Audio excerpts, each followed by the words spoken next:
Merci Seigneur pour ton encouragement. Tu es le Dieu qui nous encourage. Ta parole nous encourage.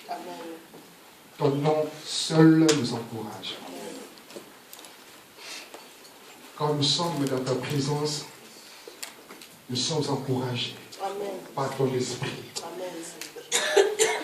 Quand nous savons que tu es avec nous, nous sommes encouragés. Car nous savons que nous ne combattons pas seuls. Nous combattons, c'est toi qui combats pour nous. Seigneur, ta parole nous donne la force de oser dire à l'ennemi que nous avons un Dieu. Ta parole nous donne la force pour dire aux œuvres de ténèbres que nous avons un Dieu et qui nous accorde la victoire.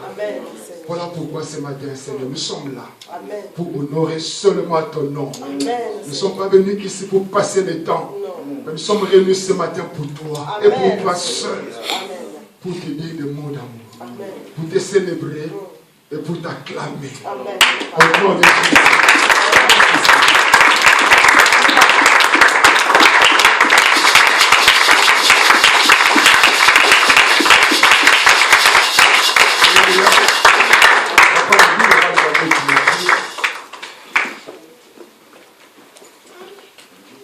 2 Timothée 3. Et là, nous allons lire un verset.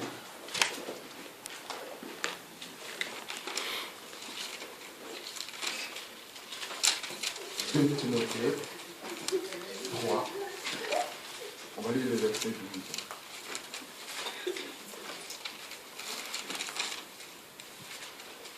Ce matin, c'est une exhortation, un encouragement pour le peuple de Dieu.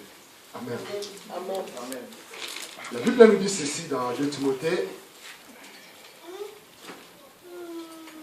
Or, tous ceux qui veulent vivre pieusement en Jésus-Christ seront persécutés.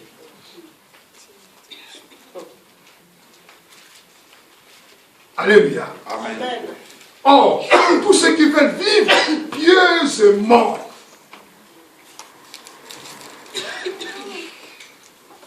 en Jésus-Christ seront persécutés. Qui a la version français courant? La version Derby dit ceci: et tous ceux aussi qui veulent vivre pieusement dans le Christ de Jésus seront persécutés. Amen. Amen. Personne n'a la version français courant? Français courant. Louis II. Qui a Louis II?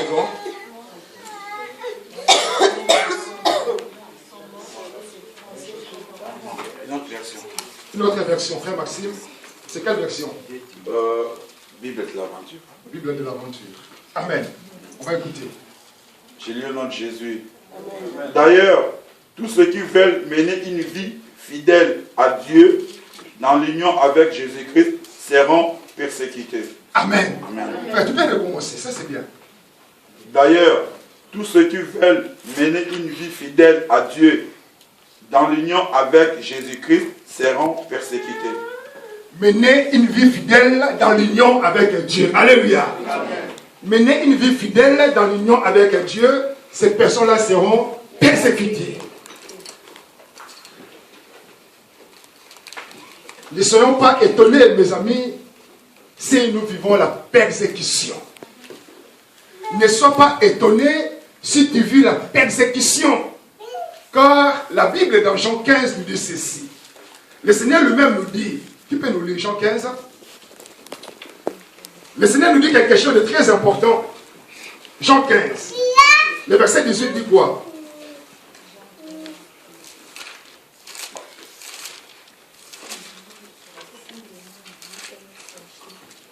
Amen. Amen.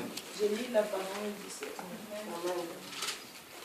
Si le monde vous hait, sachez qu'il m'a haï avant vous. Amen. Amen. Si le monde vous hait, sachez qu'il m'a haï avant vous. Si le monde vous persécute, sachez qu'il m'a persécuté avant vous. Alors, La Bible te dit ce matin, celui qui veut vivre pieusement dans le Seigneur Jésus-Christ sera exécuté.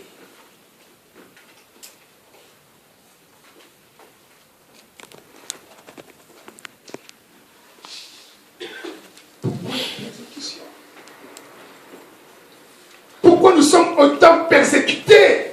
Et pourtant, quand nous regardons autour de nous, nous sommes que des hommes faibles. Ton compte bancaire n'est pas rempli de millions. Tu n'habites pas dans un château. Tu n'as pas de Rolls-Royce. Tu ne pars pas chaque semaine en voyage. Pour faire tes courses, tu vas à Lidl. Pour acheter tes habits, tu cherches le magasin le moins cher. Pour faire ton voyage, tu attends quand c'est soldé. Mais pourquoi tu es si persécuté? Pourquoi?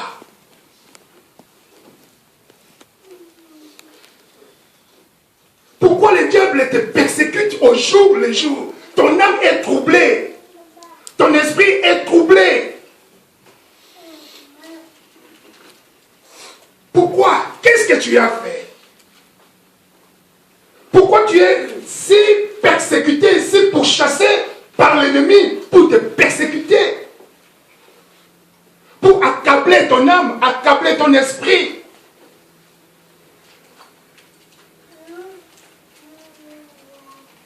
Mais le Seigneur nous dit, si le monde vous hait aujourd'hui, sachez que moi-même, j'étais le premier, alléluia, à être haï par le monde. Donc là, tu peux comprendre que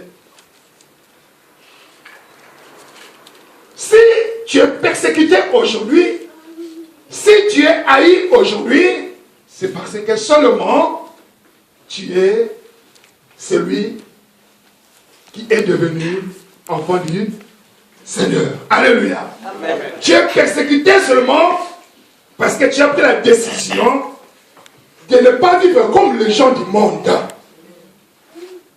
Tu as pris la décision de te séparer du monde. De dire aux gens du monde, désormais, moi je ne viendrai pas vers toi. Tu as pris la décision de dire aux gens du monde, toi gens du monde, derrière moi. Car je ne veux plus marcher selon ta pensée ni ta volonté. Et deuxièmement, tu es persécuté. Pourquoi? Parce que tu cherches au jour le jour d'avoir une vie pieuse, une vie sanctifiée, une vie purifiée. Tous les jours qui passent, tu contrôles ta vie. Tu contrôles où tu mets tes pieds, tu contrôles ton langage, tu contrôles ton comportement. Tu es persécuté, pourquoi? Tu es persécuté parce que tu as pris la décision de tout abandonner et suivre seulement Jésus-Christ. Tu as pris la décision de tout laisser pour suivre le Seigneur Jésus-Christ. Pourquoi tu es persécuté? Tu es persécuté parce que quand tu vois tes amis qui ne prient pas, tu leur dis, pourquoi vous ne priez pas? Venez au Seigneur Jésus-Christ. Et le Seigneur changera vos vies. Nous sommes persécutés seulement parce que nous vivons dans ce monde où le Seigneur a vaincu lui-même le diable. Comme il a vaincu le diable sait que nous, étant enfants de Dieu, nous avons cette puissance. Nous avons ce pouvoir de le vaincre. Amen. Alors, qu'est-ce qu'il fait? Il vient nous persécuter. Il vient nous menacer. Il vient nous troubler. Il vient nous violenter. Il vient nous mettre dans un état peut-être de tristesse. Dans un état de questionnement. Pourquoi je suis persécuté? C'est pour quelques raisons qu'on vient de citer, mes amis. Nous sommes persécutés seulement à cause du nom du Seigneur Jésus-Christ. À cause de son nom, tu es persécuté par le diable. Le diable te cherche. Le diable te menace. Il essaie d'enlever la paix dans ton âme. Il essaie d'enlever la joie dans ton âme. De fois, tu vis certaines situations, tu te poses la question, mais comment c'est arrivé? Pourquoi c'est arrivé jusque là? C'est arrivé jusque-là parce que le diable est venu s'ingérer. C'est arrivé jusque-là parce que le diable est rentré, mais n'a pas compris qu'il était là. Voilà, la situation s'est empirée. Tu vis des situations peut-être financières, la situation de la santé difficile. Tous les jours, tu es malade. Tu es souvent malade, maison, hôpital, maison, hôpital. Tu reçois des factures, des factures, des factures, des factures, des factures. Tu veux faire telle chose, ça ne va pas. Tu veux aller là-bas, ça ne va pas. Mais pourquoi tu es si persécuté? Deuxième point, c'est parce que le diable veut mettre le doute dans ton cœur. Alléluia. Le diable veut mettre les doutes dans ton cœur. Tu es persécuté parce que le diable veut mettre les doutes dans ton cœur. Pour te dire quoi? Mais si Dieu réellement existe, pourquoi tu es dans cet état? On va aller dans Juge. Juge 6.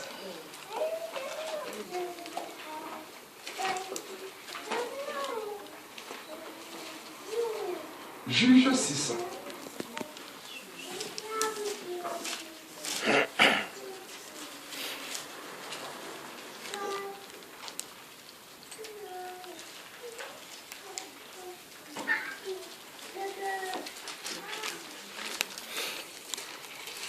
On va lire le verset 13. Frère Maxime, tu peux nous lire.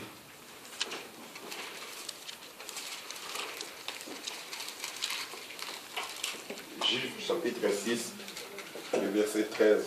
Amen. Je lis au nom de Jésus. Amen. Gédéon répondit, pardon, mon Seigneur, si le Seigneur est avec nous, pourquoi tous ces malheurs nous sont-ils arrivés? Où sont donc ces prodiges dont nous parlaient nos pères quand ils nous ont raconté que le Seigneur les avait fait sortir d'Égypte? En réalité, le Seigneur nous a abandonnés et nous a livrés aux Madianites. Amen. Alléluia. Amen. Voilà pourquoi le diable est en train de te persécuter pour te mener comme cet enfant Gédéon. Gédéon avait entendu les témoignages des anciens. Dieu a fait cesser à son peuple quand nous étions en Égypte. Le Seigneur nous a délivrés de la main de Pharaon. Le Seigneur s'est glorifié dans notre vie. Mais après un moment, Israël a été éprouvé. Israël a été persécuté. Alors, le peuple se posait la question. Le Madian était en train d'attaquer Israël, de tout détruire, de tout renverser. Alors, ce jour-là, l'ange est apparu à Gédéon pour lui parler, pour lui confier une mission. Mais dans le cœur de ces jeunes hommes, il y avait déjà le doute. Mais nos pères ont parlé que Dieu était avec eux quand ils étaient en Israël, en Égypte. Le Seigneur les avait délivrés d'entre les mains de Pharaon. Mais pourquoi ce Dieu-là aujourd'hui nous abandonne-t-il? Pourquoi le Seigneur nous abandonne aujourd'hui? Et peut-être dans ton âme, dans ton esprit ce matin, ton cœur dit, Dieu m'a abandonné. Peut-être au cours de ces semaines, tu t'es dit, le Seigneur m'a vraiment abandonné, ou bien Dieu m'a oublié. Dieu ne peut en aucun cas oublier ses enfants. Dieu en aucun cas ne peut abandonner ses enfants. Mais nous n'ignorons pas que le diable est là. Le diable est là pour te persécuter, pour semer les doutes dans ton cœur. Car celui qui doute devant Dieu, quelle que soit la chose que tu peux lui demander, Dieu ne peut te l'accorder à cause de ton doute. Voilà, le diable veut bloquer ta relation avec Dieu afin que les doutes soient semés et que ces doutes puissent donner des racines et que ces doutes puissent devenir matures afin que toi et ton Dieu, vous puissiez vous séparer. L'objectif du diable, c'est de te séparer de Dieu. Voilà pourquoi il met les doutes dans ton cœur. Dieu reste Dieu. Amen. Si tu veux être malheureux, ce n'est pas à toi seulement de Dieu. Mais si tu veux être heureux, accroche-toi de lui. Amen. Le diable te persécute Des fois, les gens se moquent de toi sans une cause. Les gens rient de toi, tu n'as rien fait. Mais les gens rient de toi. Tu n'as rien fait. Les gens se moquent de toi. Qu'est-ce que tu as fait? Tu n'as rien fait comme on a chanté ici. Rejeté et méprisé. Tu es rejeté. Peut-être par la famille. Peut-être dans ton lieu de travail. Tu es rejeté par les amis. Et pourtant tu n'as rien fait. Tu es persécuté. Tous les jours là où tu es à ton nom. On parle que de toi. Et pourtant tu fais un effort d'aimer. Tu fais un effort de donner au-delà de ce que tu es toi-même. Mais le retour est toujours la moquerie. Le retour est toujours l'humiliation. Le retour est toujours la critique. Tu es critiqué. La persécution. Tu es persécuté. Alors quand tu rentres au soir, ton âme est troublée. Ton âme pleure. Et là, le diable commence à semer le doute. Voilà. Si tu avais Dieu, il allait intervenir, non? Mais pourquoi Dieu n'a pas intervenu? Donc Dieu n'existait pas. Le diable veut semer le doute dans ton cœur, comme il a semé le doute dans le cœur de ce jeune homme Gédéon. Non! Gédéon dit, ah mon Seigneur, si le Seigneur est avec nous, pourquoi toutes ces choses nous sont-elles arrivées? Si réellement Dieu est avec moi, pourquoi je suis en train de vivre ce genre de situation? Pourquoi? Et il continue de ceci. Et où sont tous ces prodiges que nos pères nous racontent quand ils disent, l'Éternel ne nous a-t-il pas fait monter hors d'Égypte? Et ton cœur dit, mais chaque fois que les pasteurs, les frères enseignent dans l'église,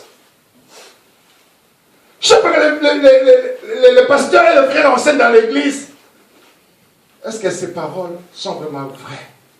Est-ce que ces paroles sont vraiment sincères? Est-ce que ces paroles peuvent-elles changer ma vie? Non, je ne crois pas, parce que ma situation est toujours la même. Ma situation ne change pas. Je suis au jour le jour de vivre des situations difficiles. Est-ce que la parole de Dieu peut-elle changer ma situation? C'est impossible. Ça, c'est la pensée de Gédéon. C'est sa pensée. Non, Dieu ne peut rien faire pour moi. Dieu ne peut rien faire pour son peuple. Aujourd'hui, nous sommes abandonnés. Aujourd'hui, nous sommes méprisés. Nous sommes rejetés. Dieu est parti. Dieu n'est plus avec nous. Donc, Dieu n'existait pas. Oui, hier, il était Dieu. Aujourd'hui, il n'est pas Dieu. Non, mon frère. Non. Dieu, il est le même hier, aujourd'hui et pour toujours. Alléluia. Dieu ne change pas. Mais la persécution est là. Parce que tous ceux qui vivent pieusement dans le Seigneur seront persécutés. Mais réjouis-toi parce que tu es persécuté. Réjouis-toi parce que tu es persécuté. Réjouis-toi parce que le diable sait que lui là, il n'est pas comme ceux du monde. Mais il est différent. Car le diable ne peut pas attaquer ceux du monde. Mais il peut t'attaquer toi qui es dans le Seigneur. Le diable peut attaquer toi qui cherches la sanctification. Le diable peut attaquer toi qui vis dans l'amour. Le diable peut attaquer celui qui veut servir Dieu de tout son cœur, de toute son âme et de toute sa force. Il n'a pas besoin de ceux qui sont dehors, mais il a besoin de toi. Tu es persécuté. Les gens se moquent de toi.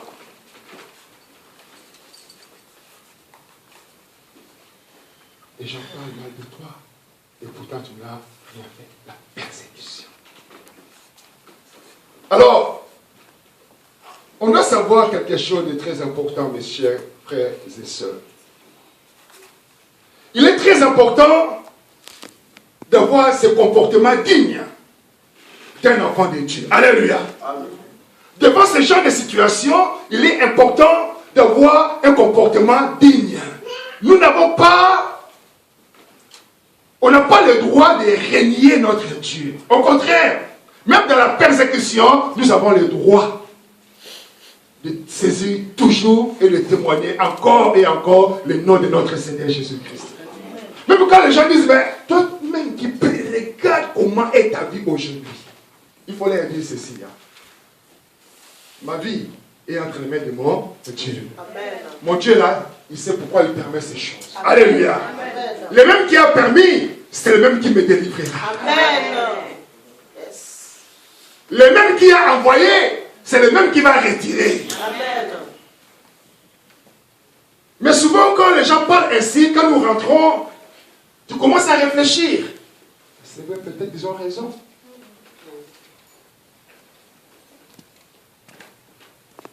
Tu avais commis le péché il y a 5 ans. À quoi de dire les gens, le péché de 5 ans que le Seigneur a déjà pardonné, oublié, effacé.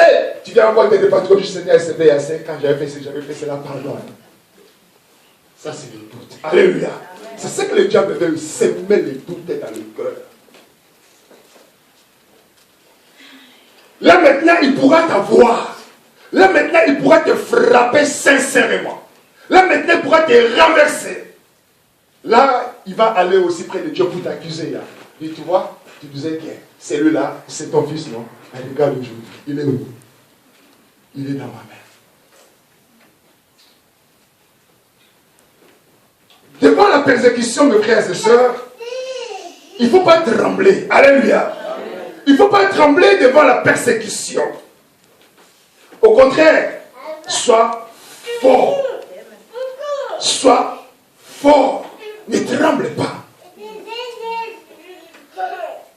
Ne tremble pas. Car ce combat ne t'appartient pas. C'est le combat du Seigneur. Amen. Toi, tu n'es qu'un instrument que le diable utilise et le Seigneur aussi utilise. Alléluia. Une fois, je vous disais, le diable n'a rien créé.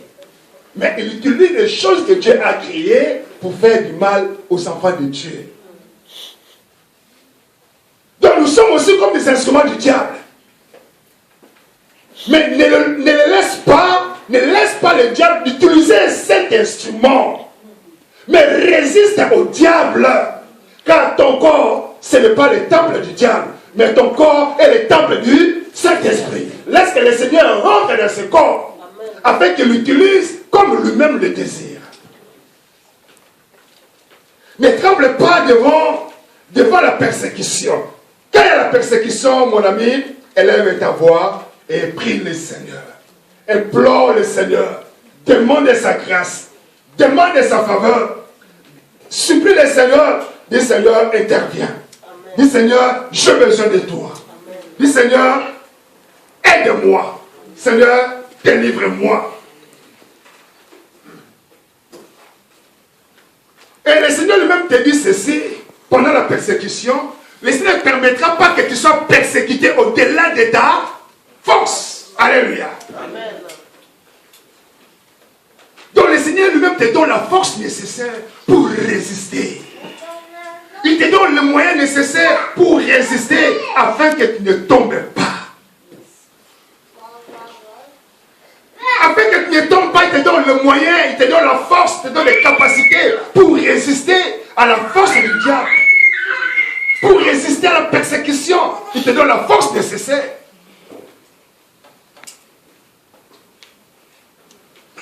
Et, troisièmement, il faut savoir que tout ce que tu es en train de souffrir aujourd'hui, tout ce que tu es en train de vivre aujourd'hui comme souffrance, comme persécution, est petit par rapport à ce qui nous attend à le remède de Dieu. Alléluia. Amen. Tout ce que nous vivons ici comme souffrance, comme persécution, comme humiliation, ça ne vaut rien à ce que le Seigneur nous réserve dans son royaume. Amen. Voilà mon ami. Résiste au diable. Ne regarde pas derrière, mais regarde ton Créateur. Mais regarde le Seigneur. Avance avec le Seigneur. Va devant avec le Seigneur. Car le Seigneur te réserve de bonnes choses. Amen. La Bible dit ceci. Sur la terre ici, tu seras béni. Et là-bas aussi, le Seigneur te réserve de bonnes choses. Amen. Mais celui qui résiste à la persécution, le Seigneur te donnera la victoire. Amen. Et ta tête sera élevé. Et les gens qui se moquaient de toi, les gens qui te critiquaient, diront réellement, celui-là, c'est un enfant de Dieu. Amen. Il faut que les gens parviennent à dire, réellement, celui-là est un enfant de Dieu. Amen. C'est pas une fierté. Hein? Amen. Si tes ennemis confessent que vraiment toi là, tu es un enfant de Dieu, c'est pas une fierté. Amen. C'est une fierté. Amen. Et le diable est en train de troubler le peuple de Dieu. L'église de Dieu est troublée, persécutée. L'église est persécutée, mes frères et sœurs. L'église qui est entre les deux maisons, il y a les voisins qui viennent dire à l'église, arrêtez, je ne vais pas vous voir ici. C'est la persécution. Vous êtes en train de prier, quelqu'un vient dire, il ne faut pas prier. C'est la persécution. Il faut avoir l'esprit de Dieu pour discerner. C'est le diable qui rentre dans le corps de ce genre de personnes et dit, allez les voir et interdire de prier. C'est le diable qui donne des idées à ce genre de personnes. Allez appeler la police. Et comme les policiers, ces personnes, tous sont dans le même camp, qu'est-ce qu'ils font? On va fermer l'église de Dieu. Et pourtant, l'œuvre que l'église fait dans ce monde, si les autorités pouvaient comprendre l'importance de l'église, on allait avoir l'église dans chaque maison. On allait avoir l'église dans chaque maison. Mais comme ces autorités sont aveuglées, sont des pions du diable, aujourd'hui, ils commencent à fermer l'église. Les églises sont fermées. Les églises sont fermées. Et vous devez savoir, mes amis, le corps du Christ aujourd'hui, surtout ici en Belgique, a des problèmes sérieux. Très, très sérieux. L'église n'est plus libre de servir selon la parole du Seigneur. L'État veut s'ingérer dans l'église.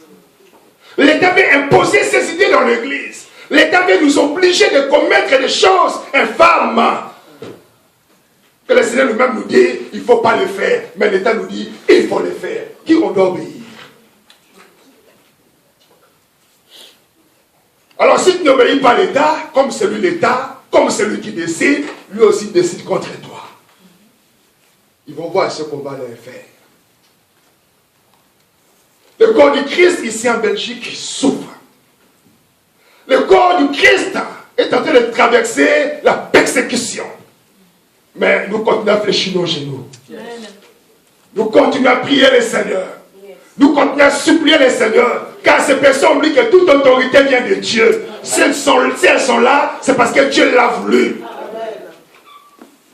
Et si elles commencent à s'entêter contre l'église, ils vont recevoir leur sort. Le Seigneur va commencer à les frapper une à une. Et ils témoigneront la grandeur du Seigneur. Le Seigneur est Dieu.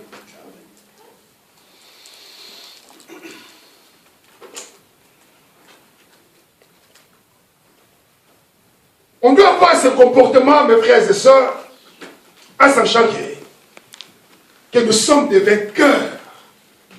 Devant la persécution, si tu demeures dans la prière, le Seigneur permettra que tu sois vainqueur. Ne baisse pas les bras pendant cette étape de souffrance, d'humiliation, peut-être de la faim, de la prison et des choses semblables. Mais faites confiance à l'Éternel. Faites confiance à l'Éternel. Aujourd'hui, l'État nous interdit de parler de l'évangile dans la rue. On ne peut pas parler du Christ dans la rue. Où vous avez vu ça? Pour parler de Jésus, il faut pas l'autorisation. Mais pour que tu reçoives cette autorisation, il faut attendre combien de mois? Tu as le projet de faire ça peut-être le lendemain. Mais pour avoir la réponse, il faut attendre 6 mois, peut-être une année, c'est pour te dire, va évangéliser. Mais où nous sommes? Où va le monde?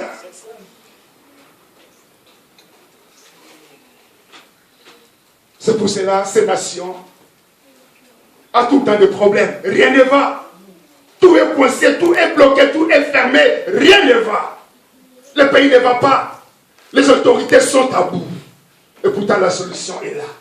La solution ne se trouve pas dans l'intelligence humaine, mais la solution se trouve dans la sagesse de Dieu. Amen. Si vous pouvez retourner dans la sagesse du Seigneur, qu'est-ce que Dieu dit? Lisons un peu la Bible. Cherchons un peu ce que Dieu dit par rapport à sa parole, par rapport à notre nation. La nation serait bénie. Et comme le diable est avec eux, comme ils sont poussés par le diable. Aujourd'hui, nous connaissons la situation. Nous vivons la persécution dans nos familles. Des fois, toi et ta femme, vous vous disputez pour rien. Il n'y a rien. Mais tu ne comprends pas pourquoi cela est arrivé.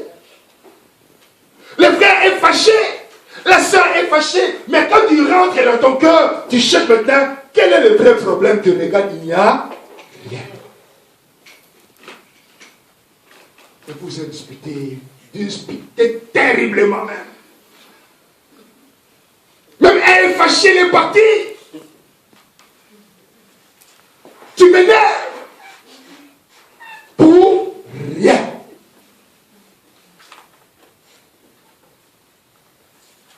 La persécution dans l'église. La guerre entre le frère et la sœur. Comme le frère Massim disait vendredi, les deux ne se parlent pas. Ils sont dans la même église, mais frère Teddy et sœur Mélissa ne se parlent pas. Mais ils viennent encore prier dans l'église. Ils sont là, mais ils ne se parlent pas. Mais dans l'église. La persécution dans l'église. Mais c'est toi qui es la cause de cette persécution. Parce que tu ne veux pas pardonner à ton frère et à ta soeur. Parce que tu ne veux pas faire le pas pour aller vers ton frère et lui parler. Afin que vous ayez la paix et que l'église de Dieu ait la paix et avancer. L'église de Dieu est coincée parce que les frères et la soeur ne s'entendent pas. Les gens sont ennemis dans le monde, même dans l'église, il y a encore les ennemis. La Bible dit que l'église est le corps du Christ. Chacun a un rôle très capital à jouer dans l'église. Chacun a un rôle très important à jouer dans l'église. Mais si l'église est le corps du Christ, moi je ne vois pas mon corps divisé. Quand mon ongle est malade, c'est tout mon corps qui est malade. Quand j'ai mal à la tête, c'est tout mon corps qui est malade.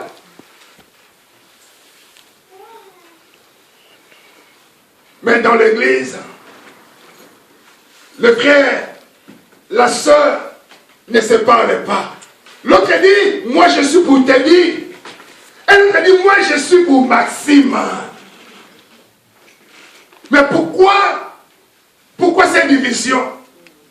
Pourquoi tu es pour Maxime? Pourquoi tu es pour Teddy? Mais ce n'est pas Teddy, ce n'est pas Maxime qui ont fait couler les sangs pour l'église. On doit être pour Jésus-Christ. On doit pas être pour un homme. Amen. On doit être pour le Seigneur Jésus. Amen. Il y a des petits groupes dans les églises. Les groupes de X, les groupes d'Y, les groupes de ci, les groupes de ça. Comment voulez-vous construire s'il y a des groupes? Là où il y a des groupes, il n'y a pas d'attente. Parce que je m'entends seulement avec mon groupe, l'autre aussi s'entend seulement avec son groupe. Si moi je quitte mon groupe A pour aller dans le groupe B, je suis comme un intrus. C'est vrai. Soit je suis comme la taupe, je vais dans l'autre groupe. Attention, là, il va puiser le choc pour aller de l'autre côté. C'est la persécution de l'église, vous devez comprendre ça. On ne doit pas avoir de groupe dans l'église. On doit être un. Amen. La forme d'une église, c'est l'unité. On doit demeurer dans la même vision. Dieu a donné la vision à son serviteur. Si le serviteur dit, on va aller par là, il ne faut pas dire non, moi je vais par là. Ça ne va pas. Amen. On est en train de détruire. Nous sommes en train de laisser l'accès au diable pour persécuter le corps de Christ.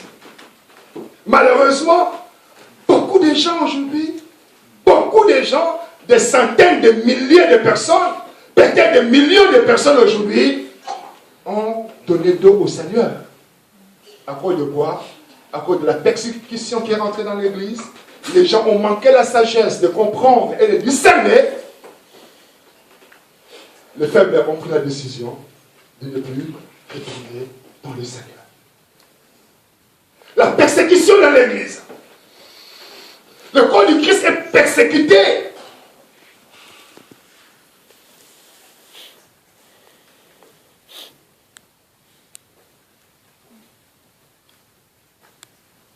Mes amis,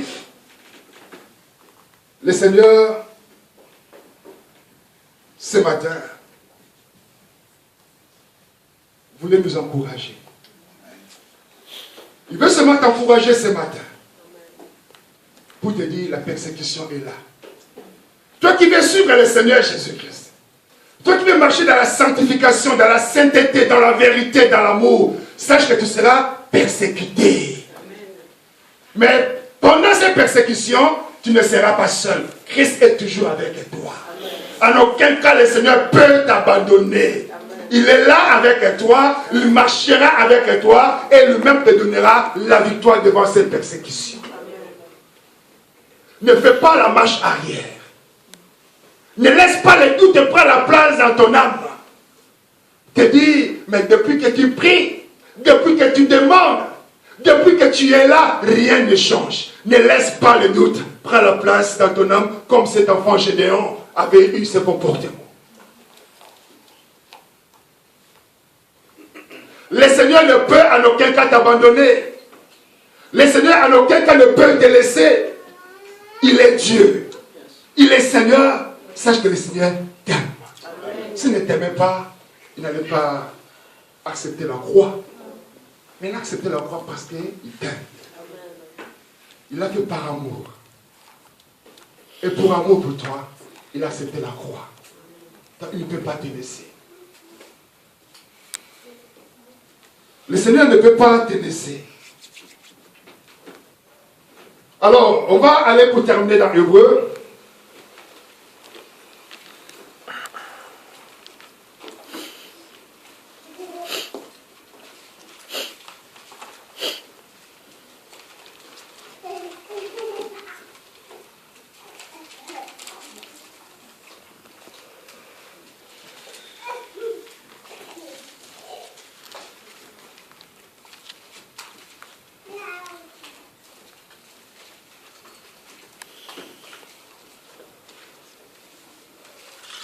Combien de fois on s'est trahi l'un et l'autre?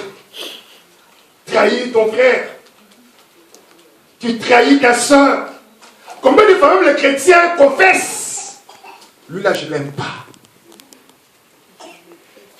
Hey, frère, est-ce que tu pèses ces mots? Est-ce que quand tu parles comme ça, est-ce que tu pèses tes mots? Ce n'est pas quelqu'un de l'extérieur, hein, mais c'est quelqu'un de la maison. Lui là, je le hais. Je le déteste. Quand je le vois, j'ai envie de vomir. What? Tu parles ainsi de ton frère.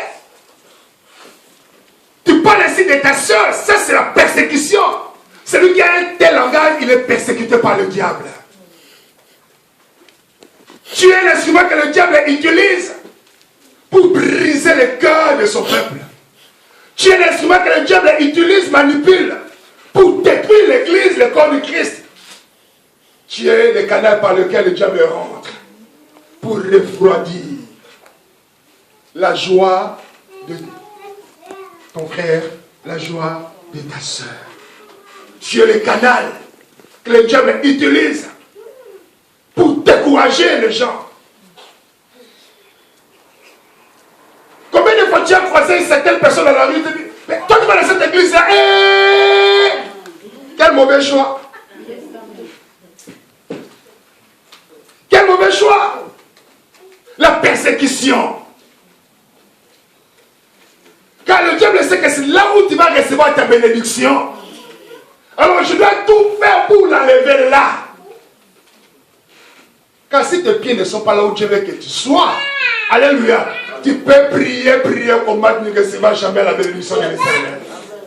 Pour recevoir sa bénédiction, il veut être là où Dieu veut que tu sois. La place qu'il a choisie pour toi, si tu es là, c'est là que tu recevras ta bénédiction. Mais si tu veux dire, non, c'est pas là, je vais ailleurs, tu te trompes. Tu te trompes.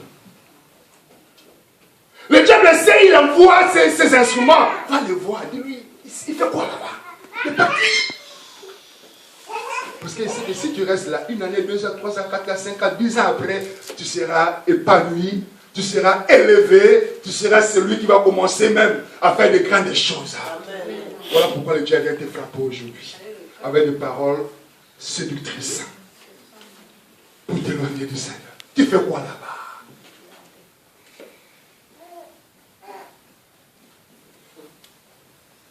Quand moi je fais l'évangélisation et que je vois quelqu'un, on parle, la personne, non, vous savez, je prie à tel endroit. Ah, waouh, comment s'appelle ton pasteur? Ah, ok, ça va. Viens ton pasteur, c'est à Charleroi ici, je connais tous les pasteurs. Ok, dis-lui, le pasteur dit, tu dis bonjour, et j'encourage les frères. Frère, demeure dans cette église. Alléluia. Continue à aller, continue à servir le Seigneur et obéir à son serviteur. Dis bonjour à ton pasteur et je laisse le frère, il part. Mais, dans certains chrétiens, ils m'approchent, ils évangélisent, ils m'approchent, ils disent, viens dans mon église. Je dis, je ne présente pas mon pasteur, hein. Je dis, j'ai déjà une église. Non, viens chez nous quand même. Non, viens chez nous quand même. Je dis, non, j'ai déjà mon église. Non, viens chez nous, tu vas voir après, toi-même tu vas décider. Écoutez frère, je suis pasteur. Ah, c'est vous? C'est moi le pasteur. Donc mes frères et sœurs, le diable est rusé. Le diable est très rusé. Il faut savoir, on n'a pas dit oui à un homme, mais nous avons dit oui au Seigneur. Depuis le jour où tu as confié ton cœur au Seigneur, sache que ta vie est entre ses mains. Amen. Depuis que tu as dit oui au Seigneur, sache que tout ce qui est à toi est entre les mains du Seigneur. Amen. Depuis que tu lui as dit oui, sache que tous les combats que tu mènes au jour le jour, il les connaît. Amen. Alléluia. Amen. Et il est le seul à te donner la victoire. Amen. Ça ne sert à rien de renier ton Seigneur. Ça ne sert à rien de dire, Seigneur, pourquoi m'as-tu abandonné? Le Seigneur ne t'abandonne pas. Le Seigneur ne te laisse pas. Alors, j'avais dit, on va lire Hébreux 10.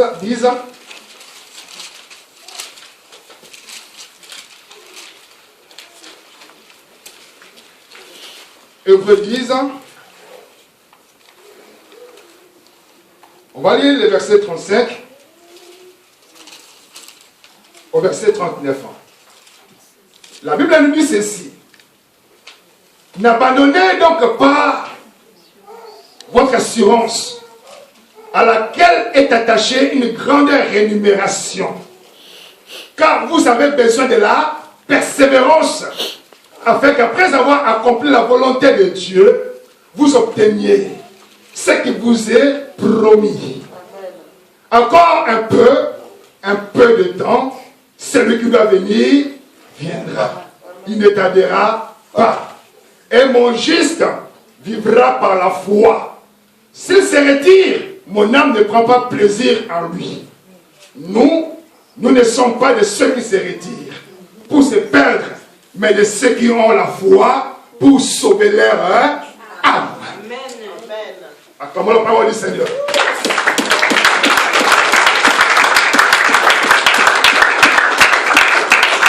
Alléluia. N'abandonnez pas votre espérance.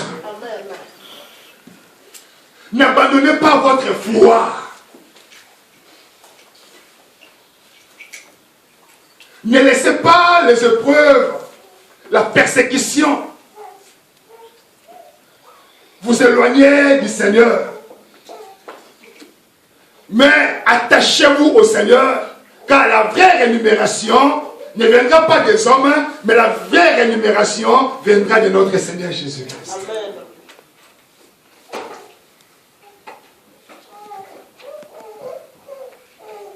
Il faut continuer à persévérer. Il faut continuer à faire confiance au Seigneur. Il faut continuer à servir le Seigneur. Servez le Seigneur de toute votre force. Servez le Seigneur. Continuez à le servir. Continuez à prier Dieu. Continuez à chercher la face du Seigneur. Continuez à supplier le Seigneur. Continuez à intercéder. Et continuez à le louer, à l'exalter, à le glorifier et à témoigner sa grandeur et sa puissance. Alors, là, la Bible parle encore, Moïse se vivra par la foi. Alléluia. Amen. Qui est juste? Qui est juste, c'est celui qui craint le Seigneur. Amen. Qui est juste, c'est celui qui pratique la parole du Seigneur. Amen. Qui est juste, c'est celui qui fuit le péché et suit le Seigneur. Qui est juste, c'est celui qui a le temps de chercher Dieu. Qui est juste, c'est celui qui accomplit la loi du Seigneur. C'est celui-là qui est juste. Et celui qui est juste a la foi devant le Seigneur. Le juste a la foi en Dieu.